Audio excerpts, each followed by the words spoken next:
Jenengan jangan hanya berpikir protes dengan ketentuan fikih, mengkaji yang sebanyak-banyaknya. Itu tadi, misalnya Anda seorang supir permanen, supir bis terutama. Kalau truk kan bisa lihat-lihat, kalau bis kan apa ada deadline-nya ya waktu. Seperti bis jurusan Surabaya Semarang, saya kan sering naik bis jurusan Surabaya Semarang. Kadang-kadang supirnya melihat saya tanya, Gus saya ini supir, saya ini Ramadan itu gimana ya? Ya saya sudah ngerti setengah nakal, dan senengnya dijawab rasa poso ya saya tahu. Tapi masalahnya secara fikih kalau kamu mengatakan kamu harus puasa terus, kamu melanggar konstitusi ilmu. Memang musafir punya diskon? Boleh? Tidak puasa. Pertanyaannya, bayarnya kapan? Nung Syawal ya nyupir lagi, Dzulqa'dah nyupir lagi, nanti sampai Ramadan ya. Lah terus, ya pas kamu cuti, biasanya cutinya pas sakit, boleh diskon lagi karena sakit. Coba. Nggak, andai kan ada jadi ahli fikih milih zaman. Lu kalau orangnya soleh terus kayak ustadz di sini kayak dosen UI kan, masa dosen UI Universitas Islam nggak Islami kan nggak mungkin. Mungkin memilih poso kan. Masalahnya ini kan hukum untuk orang kebanyakan, nggak boleh hukum mosok gak kuat. Bu, sahur jam 3:30 ngombe vitamin pokoknya harus kuat. Itu udah hukum, itu saran. Hukum itu beda dengan saran. Hukum itu hanya berpijak musafir itu boleh iftar. Kalau saran memang boleh, ya usahakan kamu makan 3:30 pas fit nyupir. Terus kalau nyupir selesai jam 10 nanti istirahat. Memangnya majikan bisa ngatur jamnya? Itu fikih. Maka menjadi perdebatan yang namanya pergi itu apa? Menurut Imam Syafi'i pergi itu ya dari rumahnya ke tempat yang asing yang tidak wilayahnya namanya pergi. Menurut Imam Ahmad bin Hanbal enggak.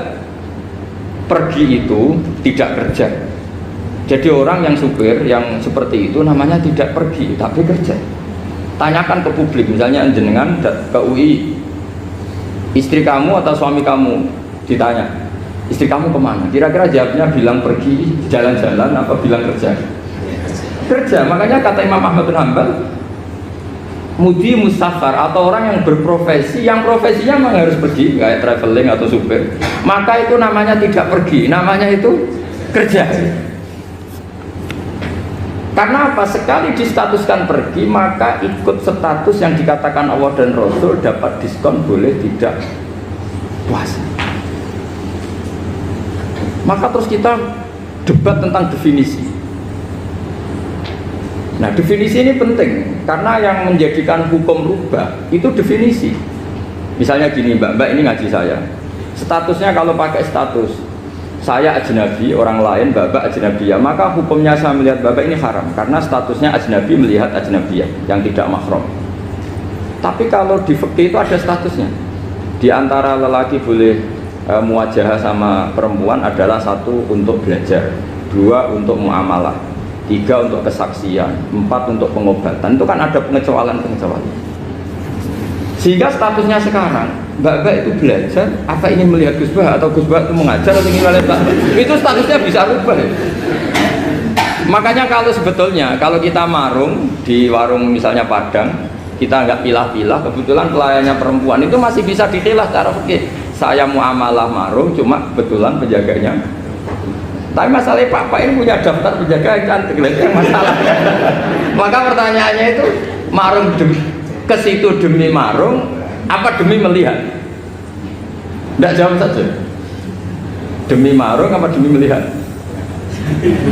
Kalau demi marung supaya kenyang, penjaga yang sangar-sangar juga banyak. Akhirnya kalau demi makan, penjaga yang cowok kan banyak. Kalau demi melihat, berarti yang dihitung kan niatnya. Berarti karena muamalah apa karena melihat? Melihat.